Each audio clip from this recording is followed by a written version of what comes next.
अरे शादियों विवाह के बात करबो अपना बाबूजी से।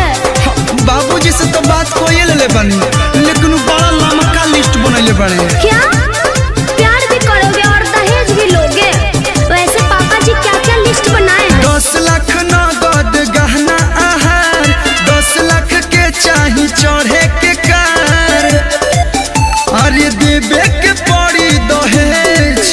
का दहेज लगेगा? ना तो फ्री में बियाह कर लेबू। मुँह मारो अरेंज मैरिज के।